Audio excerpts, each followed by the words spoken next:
Good morning, good afternoon, and good evening, and welcome back to yet another episode of Top Tier Talk. And this week, Chelsea had not one but two game of the season contenders. If you can tie the award, I suppose, give it to them both. A 4-1 victory against Tottenham and a last gasp equaliser with from the penalty spot.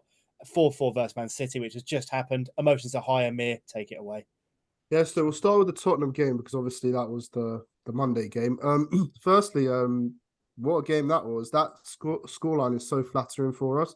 It's probably more embarrassed by the end of that game, the fact we didn't win 6 or 7-1. The fact that Jackson probably scored the worst hat-trick in Premier League history, especially for the third goal. He tripped up himself and went around the keeper somehow. But the most embarrassing thing about that is we went 2-1 up and Eric Dyer scores that equaliser, which is offside. But the fact that they're even getting into that position and they were so dangerous on corners with 9 men is absolutely ridiculous. But yeah, I guess you got to give some fault to Ange for the high line. I guess that's the way he plays football, but the best managers in the league learn to adapt. And I don't know if that's going to be like his stubbornness is going to hurt him more in the future or not, because this is just a glimpse of this. And probably the officiating, which I'll speak about for the City game as well.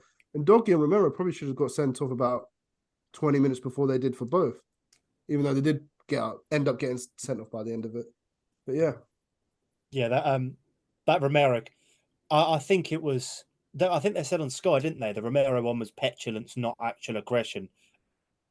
And Beckham's going. 100%. And my man not going, really? the other one, he's left the ground. Yeah, no, it's 100% red. No matter what you look at, it's a red card. The Doggy one's dangerous as well. That's 2 feet off the ground. That's one of the worst challenges you can do. It's one foot. Like they didn't reverse it because they can't. But they had the board look at the Havertz one, and they said even though it was 1 foot and he left the ground, it should have been a straight red. Yeah. But just to touch on with your Postecoglou comments as well about the high line and all of that sort of stuff. I had Talk Sport on Tuesday morning, and they was talking about it, and they were saying that he came out in his post-match interview and said, "I still would have done the same thing with 5 men." Which obviously I know you can't play with 5 men, and he also totally went, well, I'm building a culture here. So he's got that excuse. He's got that safety blanket of, well, I'm trying to change the culture.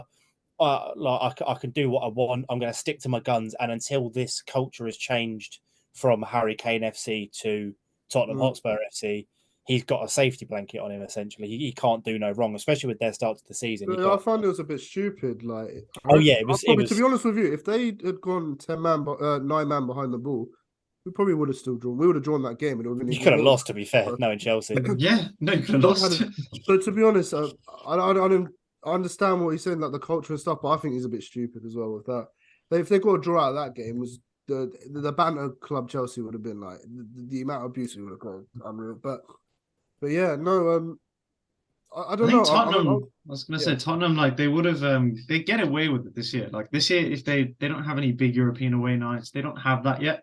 Maybe a City away that they don't have to sort of come in and defend, but they can't go up to like Bayern Munich and play this football. I mean, surely, I think he's just exaggerating in front of the media. He can't be this naive, and he's done brilliantly. Playing to an audience. Yeah, because it would be too obvious what Tottenham are going to do every game. So he's got to have other things in his repertoire. Probably the most unluckiest game in probably Tottenham's history. The amount of injuries and suspensions they've got now, I think that's half of the first team gone.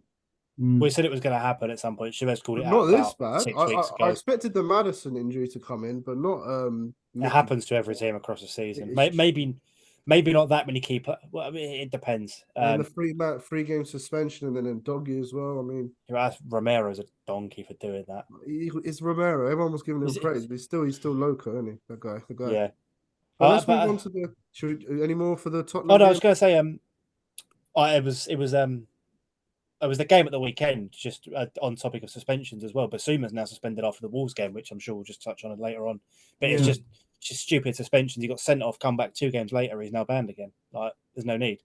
Maybe a bit of a disciplinary issue there, but Doggy and Romero should have definitely gone earlier than they did. But I'm glad they did, and Jackson scored that lucky hat trick. And I did predict the Cole Palmer penalty. I think there's a given. Yeah, props to you for that. To the game that's just happened, that just finished about 15-20 minutes ago. What a game! By the way, Vicario, whatever his name is, he's a really good. Oh yeah, shoot, you're right. Now, big up to Vicario. I wasn't too sold on him, but after that game, give the season already. Lloris is not getting back in that team. I don't think Lloris is getting to any club. I think he's still a free agent. I think might be. Yeah, I don't know where he's at, but yeah, Probably no, sitting at home on his sofa you're right. crying. Bukayo probably top five in the league now, goalkeeper Lloris is wise. still a Tottenham player. Is he injured or is he just not on the bench? Or is he on the bench? He's what's it called? No, he's injured, but it says he's still a Tottenham player. His contract's got to be up soon, though, isn't it? Surely. I thought he got not released, No, but I don't know. Maybe I was maybe wrong. maybe permission to speak to another club. I don't know. Maybe he Yeah, was just rumored on his way out because of Vicario. But as you said, yeah, 4-1. yeah. 4-all, sorry, That's it. with Man City. Let's do the Man City one. Emotions are running high. I mean, what a game of football! The Tottenham game, I was embarrassed by the end of it. The fact that we didn't win 6-7-1 and took us that long to score. This game, I'm really proud of Chelsea. We haven't beaten Man City since the Champions League final, and that was like 2-3 years ago now. And we were literally toe to toe with them. I mean, we got really fortunate with the penalty at the end. I mean, but it's classic Barclays, isn't it? The gods didn't want us to lose this game, but I'm going to bring up Anthony Taylor, the donkey, the fraud referee again. He made that mistake we spoke about last week in the Championship and gets the biggest game in the Premier League of this match week. Like, why Just we to make up for it because they're all mates. That's why. Absolutely. And today, 2 blunders. The Doku got fouled on the run up to the first penalty. I mean, Cucurella did pull a shirt. It's a pen. If Hoyland's was a pen, this one's a pen. We give it. I'm not arguing, but it's the build up to that. And then Walker, absolutely nothing. The arm's out, and Edison kicks it towards him, and nothing at all. Doesn't even get stopped for play. And at the end, if you want to go really, really like petty, and I will, Cucurella tackles, and we're charging for an attack, and he blows the whistle there. Not when Man City are going full flank at us, by the way. It's when we're going, and I think it's like it was a 2-on-3 or 3-on-2 or something. But that referee is an absolutely shocking ref. The quicker this guy is out of this league and he stops coming near Chelsea, the better for me, because it's embarrassing. It's embarrassing. But onto the game. I think. Yeah, anything to add on the referee? Oh, I mean, we always say I was just going to say referees. That's what literally we say it every week after we finish recording. We need to have an episode where we just don't mention referees, we PGMOL, can't. anything. It's impossible. But I saw a again, TikTok yeah. and I saw a TikTok earlier. It was during the game, and it's gone from being every week there's a problem to literally every game in every game week there's now a problem. It's gone from like every week to it's got to be every half within the next sort of 6 months, isn't it? This guy's got.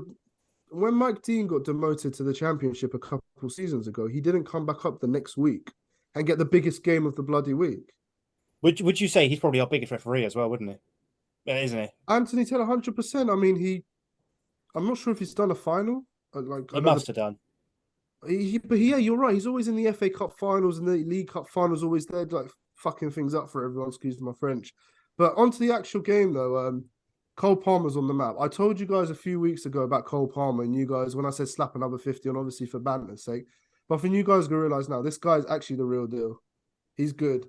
The way he plays, and I think City are really, really kicking themselves for not keeping him. And as I said, he's what we thought Havertz is and what Arsenal fans delusionally still think Havertz is. The way this guy plays, the dribbling, the way he thinks is crazy for someone that young. We're really lucky to have him, I think. Really lucky. Props to Man City. Just shows the golfing class. I think I said it last week when you touched on him, that the fact that he was getting literally the dregs of the Carabao Cup minutes and like the banter games in the UCL when they're 5-0 up in a quarter-final that they don't care about, or they've got Shakhtar in the group for the 15th year in a row. He just gets when they've topped the table and they don't really care, and he gets half a game or 60 minutes of a game and then gets hooked for another academy graduate. Like, but he comes into Chelsea and he probably has been your best player this season. I don't know if you'd argue against that. Yes, for someone that young, It just shows that there's a massive.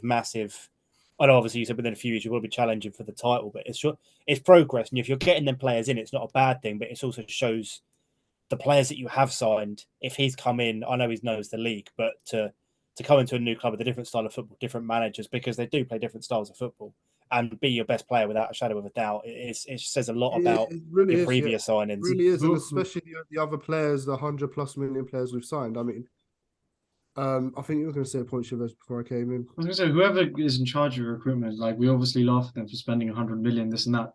Chelsea are the type of team, if you needed a right winger, you would have spent 80 million in Bundesliga. You would have done it. But I'm glad that you actually did a very sensible thing and bought a Premier League player. This is an incredible signing. It's an incredible signing. I'm going to hold my hands up, and I was clowning because I said we needed a striker. So the fact that he's coming to be our best player probably this season with like Gallagher and stuff is crazy. And maybe something to maybe look into a bit, the fact that Enzo Fernandez was the one to come off and Gallagher stayed on. When has he got a knock or anything? He's not playing very well. I think he's not playing well. We obviously know Conor Gallagher is not on the level of talent as Enzo Fernandez, but Conor Gallagher runs his socks off for Chelsea and gives his all. And I guess that's what Poch has seen, which makes him want him to play every single game. So props to Conor Gallagher, because he probably was going to be out the door as well. I said sell Conor Gallagher, so that's another mistake for me. I think everyone did. I don't think it's just you. I think everyone was. Yeah, hair tied back, top long distance runner. Yeah, it's gone from that to absolute crazy. But what a game, and I'm proud of Chelsea after that one. Definitely positives to go into for sure. Is that all for Chelsea, or you got anything else? I think so. Yeah, I mean Sterling celebrated the goal a bit, which was funny. The Rodri one was unlucky; it was a deflection, and we were watching for the goal, the equaliser, the 2-2 one. But yeah, I'm positive. We drew against City. Shows how far down we've come down the pecking order. That I'm gassed about a draw against City. But yeah, I mean, always it was 8-10 years ago. I know you and United sort of that period, like we're glad to beat each other, but a draw against Man United under Fergie wouldn't have been a bad thing. Now a draw is not a bad thing. I think this is a great result. Yeah, Man City are unstoppable. So it's just the low block teams we need to just be getting the results. I reckon we could be up there for at least a top 6 finish, I think. So, well, as your top 6 would get you European football. Unfortunately, you don't have it this season, but Chavez, Manchester United do have European football as it stands. You lost 4-3 to Copenhagen. We had arguments upon arguments in the group chat whether you were robbed or not. But yeah, 4-3 lost to Copenhagen. So you might not even get Europa League. I put you 3rd in the group and you laughed at me, and now I can see why, because you may be coming 4th. So take it away. Take it away, please. Yeah, I think I said it in the ratings. This 4 Champions League games we've had have been the most just traumatizing, like unbelievable experience. So many emotions, and each game, every emotion you can experience. It's just been so up and down. In that one, for the first time ever in this entire campaign so far, I felt like we actually had some comfort. We were 2-0 up, 11v11. And then we had that decision go against us, which happens. And I said I'll be the first not to make excuses. I mean, there were a few bad decisions, some offsides here and there, but we're seeing many a time strong teams like Liverpool did it against Newcastle, not Copenhagen. Liverpool did it against Newcastle. They beat them with 10 men. Big teams can win and draw and, do everything that they need to get a result when they're down to 10 men. We are just terrible. I mean, there was one criticism I had of Ten Hag in that game where it was very obvious. Again, I'm a common viewer and I don't claim to be someone who knows more than Ten Hag, but he did the thing that everyone thought he should have done, which was when the red card happened, you have Eriksen on the pitch. We all know, you guys know, you don't even watch Man United as much, the amount I waffle on about it. Eriksen is non-existent off the ball. So the moment that happens, you take Eriksen off. He didn't do it. Amrabat was on the bench. We needed Amrabat on. Not a great player, by the way, but just for who he is and what he can do, at the minimum, we needed him on straight away when we were down to 7. He didn't do it. We conceded. And I think we conceded again. And then he brought Amrabat on for Eriksen, which was something that was just... And I don't get that. I don't get that from elite managers. They should make quick decisions. They should make decisions straight away. And this is where it gets annoying, because these managers, they're supposed to know more. But aside from that, I thought Højlund was brilliant. I feel really bad for him. He's the top scorer in the Champions League, and every time he scored, we lose. He's clearly got something about him, but we're not really getting the best out of him in the Prem, especially. Copenhagen are a good team. I said this from the start. So I actually thought tactically, again, I just criticized him. I thought he got it right tactically in the first 30 minutes. We really did outplay them. We completely neutralized them. They didn't do anything. They didn't offer anything. It's just when that adversity happened, these players, they have the mindset of nothing. They just don't know how to react to adversity. And we lost. Do you think that's a kicking you while you're down sort of thing? Like the players knew the magnitude of this game. They know they needed to win. And after the sending off, there's disagreements and arguments to whether that was or wasn't. But as you said, decisions going against you and so on. Yeah. But you can't do anything about that. You can't, as a player, keep on like moaning about it for the rest of the 60, 70, 80 minutes that's left in the game, no matter what time frame it happens. They had essentially, when was Rashford sent off? It's 40th-ish minute. No, I want to say. it was at the half Is it an earlier hour than mark that? or something. Yeah, And 35. we can even have a conversation. Oh, it's about 42nd that, minute. to be honest. I was just going to say, I'm you've not still got another happy. 60 odd minutes to essentially do or die in the We Champions were League. 2-0 up, Dan. I don't get that. I think it's not, you can't defend that. 2-0 up with 10 men, you should just bring on an extra player that can help you defensively, and he didn't do it. And then it cost us. Aside from that, their first goal was offside. There was a player blocking Onana's line. Hoyland got elbowed by a player who was already on a yellow. Nothing happened. They do a lot of overcorrection with us. I think some of the refereeing decisions against us are actually outstanding. Like, this is going to sound weird, but they're out really by the book. But then I don't get why the book doesn't get followed for other things, for other teams, especially teams that have affiliations to Abu Dhabi and Saudi Arabia. If those teams got those type of decisions against them as well, I'd be great. We've got consistency. I don't even think we're looking for anything except consistency at this point, because a lot of us don't know the rules. I have to ask you guys sometimes if a handball happens, if it's handball. But if it's consistent, then at least we can all agree this is handball. Yeah, it's just consistency. It's not, and I don't think it ever will be. Yeah, sorry, mate. I jumped in. No, he makes a great point. I mean, some of the stuff I talked about in the City Chelsea game. I mean, if it's Man United, that's 100% being brought back. 100%. Yeah, I think there is a bit of an imbalance in terms of some teams, to be honest. Yeah, it's true. I think, to be honest, your red card, we can even argue the fact that Rashford didn't even go for a tackle.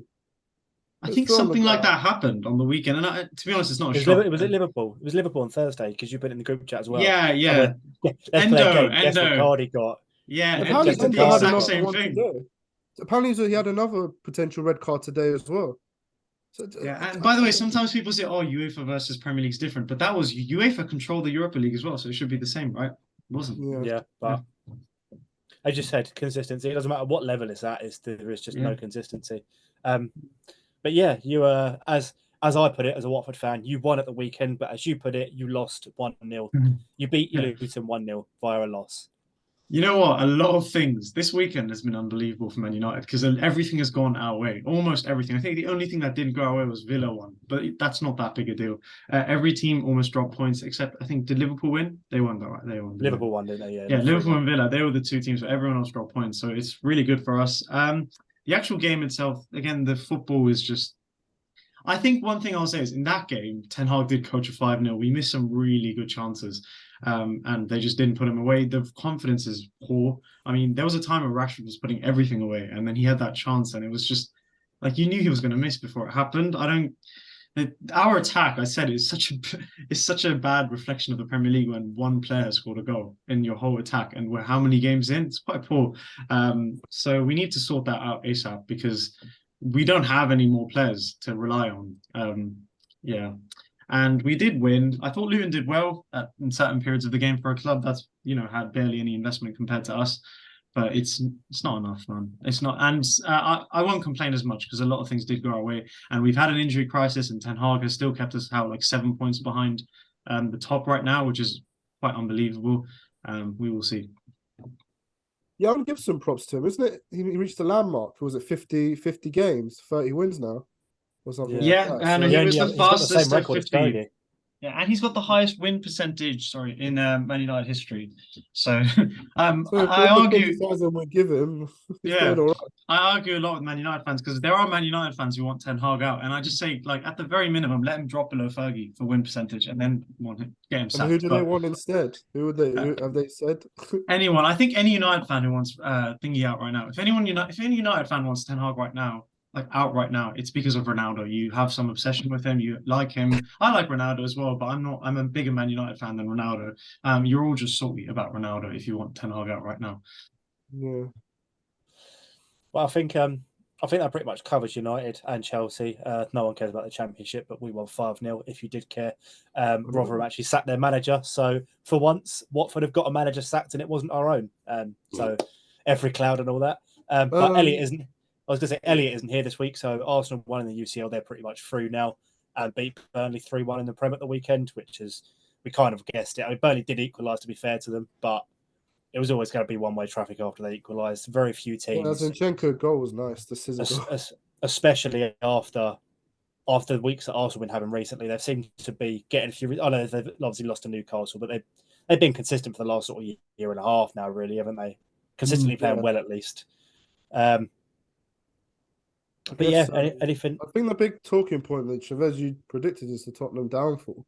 So they lost to Wolves by the end of it. I mean, they had a great start with the Brennan Johnson goal, but could be getting worse for Tottenham, couldn't they? Could be going down and down. I would say they did have to concede a goal of the season to change the flow. So maybe we don't have to look too far into it yet. But we'll see next game. To capitulate like that. Like, surely Yeah. you concede 90+1, you're like, right, the ball does not come near our goal. The ball does not leave the other 75% of the pitch. It stays up there.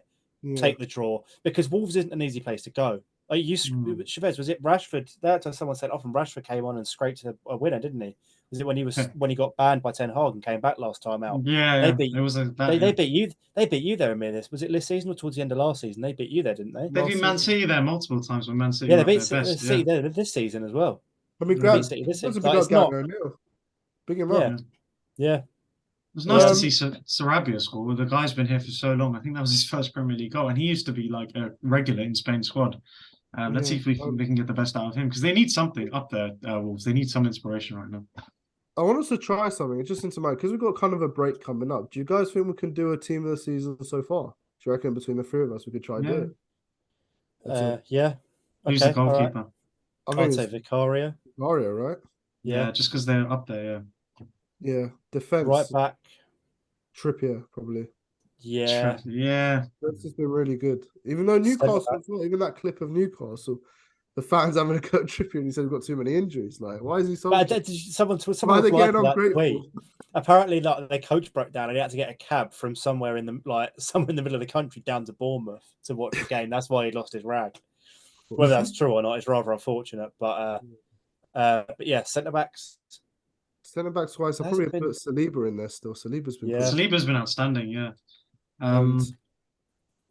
Maguire. But like a Pau Torres for Villa, maybe.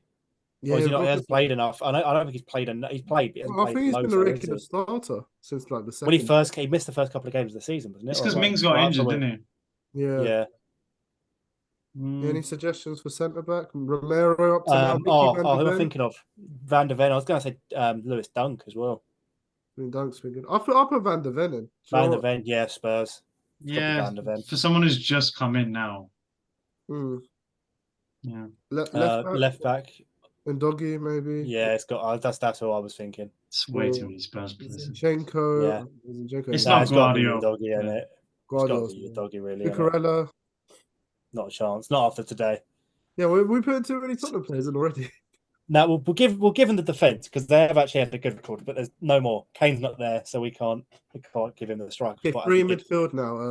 Amrabat, Chavez, would you get in? Yeah, the worst. He would definitely comfortably be in the worst team this season. Who's DM? Rodri. It's Rodri, yeah. It's too clutch. Yeah. He's been going quietly about his business this season. Usually there's but Dan, the 2 games that Rodri was out, they lost. Oh no, yeah, no, I agree with you. But like usually it's like Rodri will do something and then Lad Bible will bring out, he lives in university housing and drives a Nissan Micra. It's like no one really cares about that post. But like there's been nothing, no one's he's now suspended any. I was gonna say put Rice in the 8. Okay, we'll do that. Let's do Rodri 6, Rice in the 8, and then who we have in next? Is it Maddison again? That's what it's going to be? It's going to be Maddison. It's not Odegaard. He's not near it. Okay, Maddison is the attack. On the right. Salah? I would still put Salah over Saka. Salah's been great. Haaland striker, obviously. Yeah. But I'd probably... Give it to my man Darwin Núñez. I'll put Son left wing. Son's been brilliant. The Son without Maddison. What about Doku? He's had like a good game and a half, really. Yeah, but at the end of the season, it's going to be Doku. I can't believe you put it. Just as a side note, I can't believe you put him in your FPL. That's brave. I know they're Man City, but their run coming up is not an easy run. Yeah, but it's Man City. Brave man. I know it's Man City. Brave man. So are we putting Son in there anyway? Because Son's I vote Son. Yeah, I'll back Son. Oh, he didn't even play. Dan, he didn't even play. Oh, he did play 58 minutes. He did. He got booked. 0 points. Yeah, got booked. Bless him. I think that's it. I think that's it for our team of the season, and probably for the episode, unless there's anything else. The manager probably has to be Ange. He's got 3 manager of the month, so he's got. Yeah, How's he got 3? 3 is nuts. Three in a row as well. 3 in a row as well. Nah, Not I just think three he across the does. He season. does deserve it, but like it's not going to carry on now. Now the But little bit of adversity comes The in. manager of the month curse has finally caught up with him. He's going to get 3 times the amount of bad luck. He's not going to win a game. He's for already 4 lost. months He already straight. lost his first game in the month against He's Chelsea. We've lost 2. 2, yeah, he's Wolves lost as well. both. That's what I'm saying, Yeah. but he's got 3 months worth of bad luck to catch up to. So he's not winning a game till like February, bless him. I think Ten Hag could be up there for the next one because we are the most informed team in the league based on the last 5 games. We've got the most. Not in points. Europe though. That is crazy. If you guys got out of Europe, man, after all that, it's embarrassing. I'd be embarrassed. Galatasaray. Yeah, you are. To be fair, even when we had Potter and we sacked Tuchel and we were crap in the league, we even made it out of the group. There is a chance, there's a chance we could have one of, like last year, the European game of the season for me was Man United against Barcelona. For a neutral, everyone loved it, right? This year, if we can beat Galatasaray away from home, it's fully in our hands. At Old Trafford, Man United versus Bayern Munich. That'll be a very good game. And I don't rate, by the way, I don't actually think Bayern are that good. Like, based on what I've seen from them, they do play in a very shit league. I mean, look at Kane. Kane has already exceeded the top scorer of Bundesliga last season. This is a perfect example of how this guy's going to break some stupid record in that league. Aren't Leverkusen top still? Isn't Xabi Alonso? They've got game in hand. I don't know if they won today. And Bayern got knocked out of a competition, didn't they? They got knocked out. Yeah, they're just not going to win any trophies, are they? Oh, yeah, Leverkusen have gone back top, 2 points clear. Yeah, they won 4-0, beat Union Berlin. This is why I don't think Bayern are actually that good. I mean, even like look how bad we are. We almost beat them. We lost 4-3. So just a fall from grace from Union Berlin. They're bottom of the league. They've only won 2 games out of 11 this season. They finished 3rd last year. They were top for a large part of the season. That was last season, wasn't it? European football. Some people can't cut it, can they? Berlin is not in Union.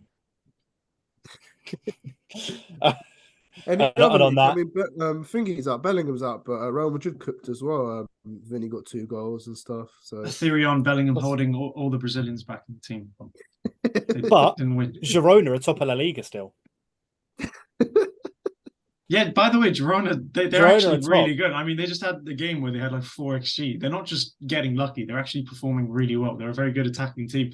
I was going to say about Bellingham is doing a bit of a Rashford this year. If you remember Rashford's run where he would play he would play shit, but he would score like important goals and people would have compilations out of his bad performance. Bellingham in this last period has actually had the exact same thing happen to him. So we will see how that goes because people do say he doesn't actually play well. He just comes. He's got that clutch. He's just clutch. Moments player. Got a dog. Yeah. And I heard Juve back atop of Serie A before PSG before they get another penalisation and go back down to bottom again. Something happens there, and apparently Napoli sacking their manager. So I don't even know what happened to the manager who won the league. He went to Italy. He's Italy manager now, isn't he? Not even sure. I don't actually know. Because a big thing's going to happen. A big thing. The next time we record, Sir Jim Ratcliffe will have 25% ownership of Man United, and apparently we might go for Paul Mitchell. I don't know how true that is because that just seems like too much of a dream. But Fabrizio said it. He said it's a very serious chance. Mitchell was he the one that was in sporting director? Yeah. Yeah, and David Ornstein just dropped on where he said that the Glazers are going to completely take over the commercial side of the club and they're fully going to give Sir Jim Ratcliffe the footballing side. So we might actually see some structure and people will know if they get to keep their jobs. Hopefully Richard Arnold and John Murtaugh will not be employees of Man United the next time we record. Yeah. So on that sad note, after Chavez wishes people lose their jobs, that is it from us this week. Thank you very much for watching. Sorry, and until next week, goodbye.